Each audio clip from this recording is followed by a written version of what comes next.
Ajoupa, Caracoli, Mouina, Lambi, autant de mots qui vous sont familiers et qui ont une extraction amérindienne. Effectivement, nous avons un legs amérindien, nous avons un héritage amérindien en Guadeloupe.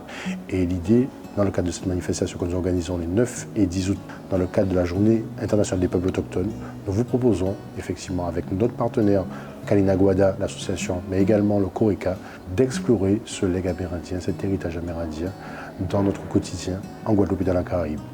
Pour ce faire, nous allons inviter un certain nombre d'intervenants, de la Dominique, de la Guadeloupe également, pour pouvoir toucher un petit peu dans l'aménagement, l'architecture, mais aussi dans la cuisine, dans l'environnement, toucher du doigt en quoi ce legs est encore prégnant dans notre vie, dans le quotidien guadeloupéen.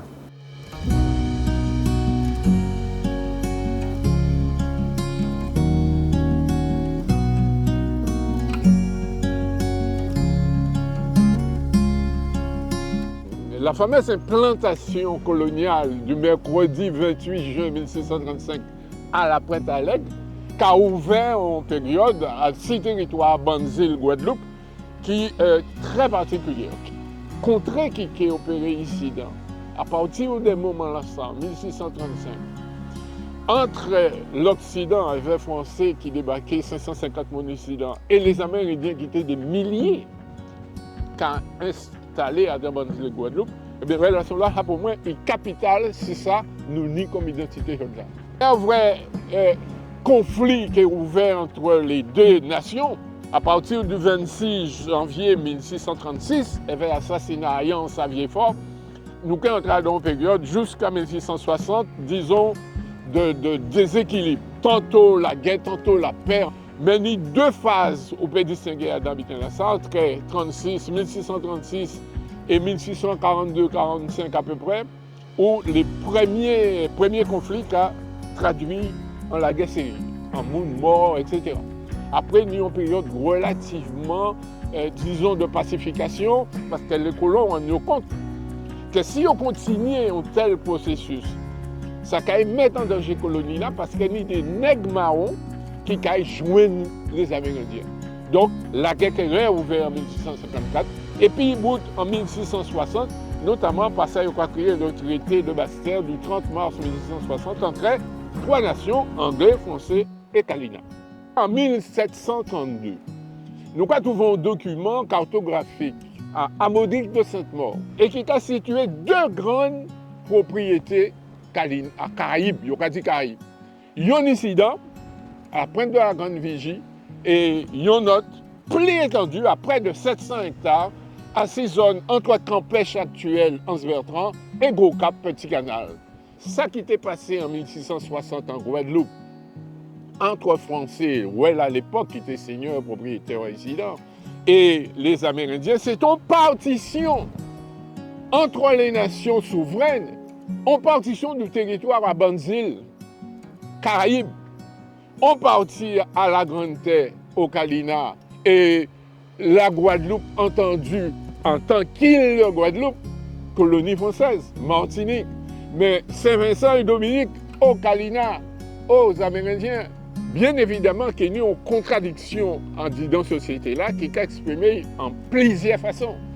Au niveau des colons, à une approche de régularisation foncière, au niveau des nouveaux libres, enfin disons des anciens esclaves, on approche à accaparer terre, à monter ces terres et à privatiser, bien évidemment. Et au niveau des Amérindiens, il y a un problème. Parce qu'il y a une philosophie qui voulait que la terre n'appartient à personne. Et espace là, ça, premier moment qui est trouvé implosé, ébranlé, exprimé toute contradiction inadine, c'est le 21 octobre 1801. Le samedi 21 octobre 1801, des officiers de couleur à l'armée coloniale qui a décidé de plaindre ça en termes politiques, en termes répressifs. Ils ont contesté le pouvoir à le premier représentant de la France coloniale en Guadeloupe, M. Lacoste. C'est le premier moment où la société esclavagiste a trouvé ébranlée sur base esclavagiste et coloniale. Et donc, nous avons une contestation anti-esclavagiste et anticoloniale. Pourquoi? Parce que nous avons affaire à des noms libres, mais on ne peut pas vendre des noms libres. On est Massoto, qui sont amérindiens et qui ni grade aussi, qui officier également. C'est le seul, dans toutes les forces prises en considération d'en face de ça, qui a élaboré une théorie de la libération. Il y avait en particulier deux propositions au gouvernement guadeloupéen. Constitution d'une armée de 10 000 hommes. Mais ça peut être suffisant en armée à 10 000 hommes. Il a dit qu'il faut aussi une milice à 10 000 hommes. Il y avait peuple armé pour l'indépendance. En ce qui a concerné, ça qui est l'immatériel, ça encore plus, ça pas ni bout. Moins nombre en son relation entre un dissident et un déro. C'est pour ça d'ailleurs pas au moins pas ni en signification absolue. On a découvert à Calais Amérindiens que tenir en réflexion qui était intrinsèquement maillée entre nom et milliers. C'est-à-dire que par exemple, on découvert Calais Arawak ou Taïno de façon générale, eh bien, ça a été créé la trois pointes, ou le tripode, qui a fait en platine un tripode chébé pour faire un cassave, etc. En fait, l'idée que tout partout, 3-3, et 3-3, tout partout, qu'est-ce que ça veut dire? Ça veut dire que dans la vie, tout tient par la règle de 3, par le nombre de 3. Ça dit yon plus yon égale yon. Et à partir de la 3 pointes, à partir du tripode, à partir de tout partout, 3, 3, 3, 3, tout partout, on comprend qu'un homme, c'était 3 corps. Corps physique ou corps chair. Corps social, il y avait tout ça qui nous a ajouté à la nature en quelque sorte. Et là, vous voyez les deux combinaisons, yon et yon fait, yon a fait un monde. Tout simplement, nous sommes continués à nous-mêmes. Et c'est il faut capter. Et sinon, ni à 10 jeunesse à Jodla, c'est capter vibration à ça.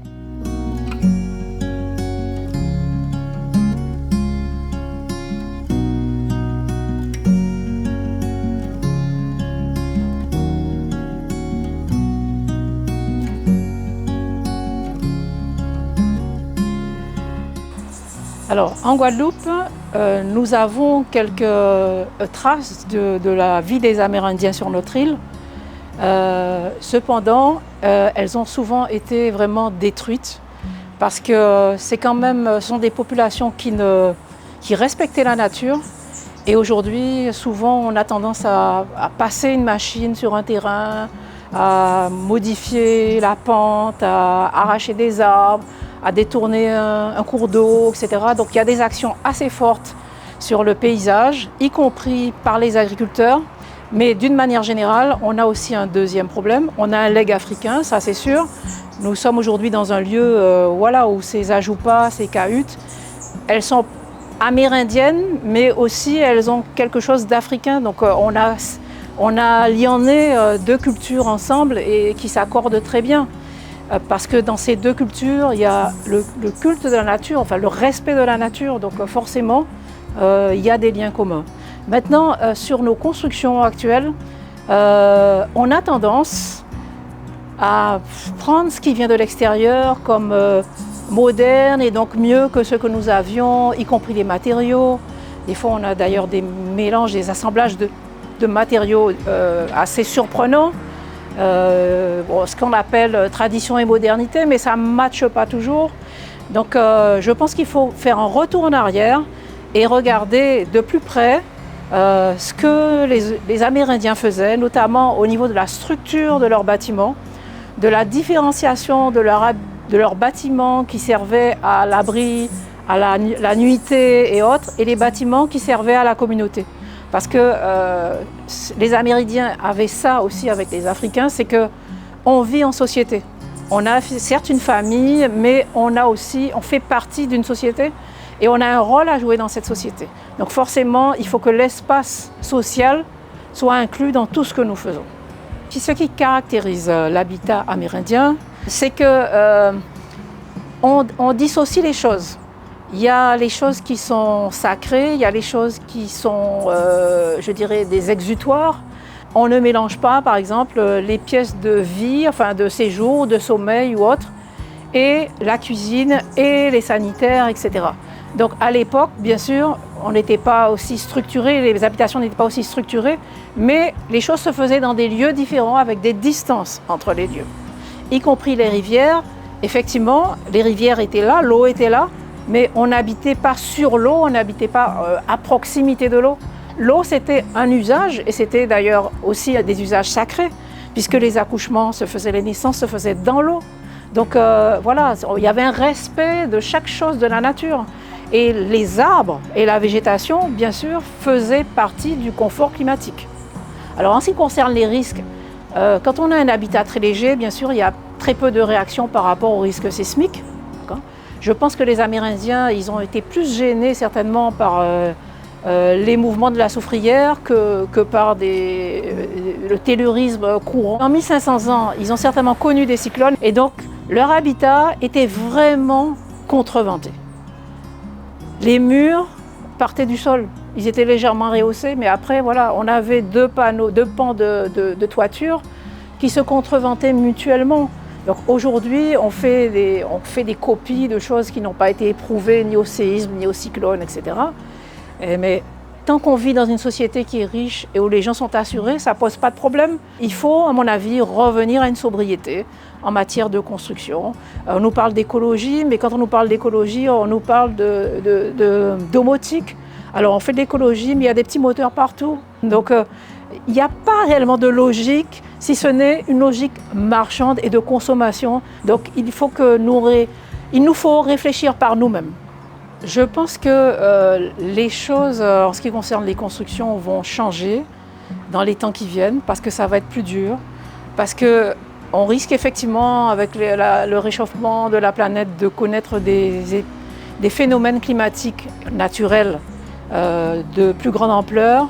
Et aujourd'hui, je pense qu'on va devoir tout mesurer. L'air, l'eau, l'espace, les matières premières, même le bois. Il y a une vraie réflexion sur ralentir et économiser les espaces, prendre en compte l'intérêt et l'importance de la nature autour de nous, en termes de paysage, en termes de protection, en termes de rafraîchissement, s'inspirer des structures de gens qui ne faisaient pas des calculs, mais qui avaient un savoir-faire et qui faisaient des structures en bois qui tenaient au cyclone. Donc se pencher sur ça, au moins l'étudier, ne pas dire ça c'est bien avant, donc ça n'a pas bon encore, nous dans la modernité, etc. Non, il faut qu'on arrête de se comporter comme des petits oiseaux. Il faut vraiment retourner un ancrage sur la terre et réfléchir à comment on construit, quelle taille de construction on fait, avec quels matériaux on travaille et comment on conçoit ces maisons pour ne pas avoir à y mettre des petits moteurs partout pour notre confort. Le confort, la nature peut nous l'apporter.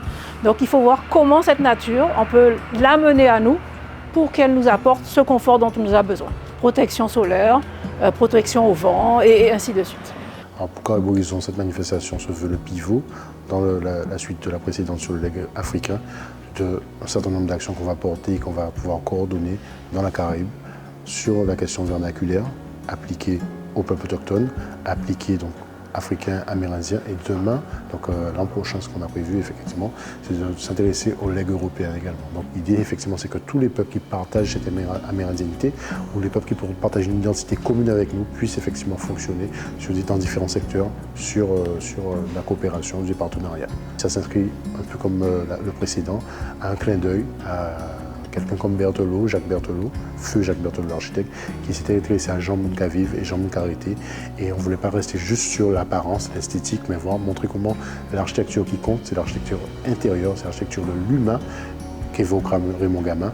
Et effectivement, partir de là pour pouvoir mieux comprendre comment faire face aux enjeux de demain, que ce soit le changement climatique ou les questions d'aménagement, puisqu'il ne faut pas oublier aussi que nous sommes sur la thématique des ODD, donc objectifs de développement durable. Faire la ville durable, c'est d'abord s'intéresser à ce qu'ont fait d'autres avant nous, bien avant nous, qui s'inscrivent effectivement dans une démarche écologique.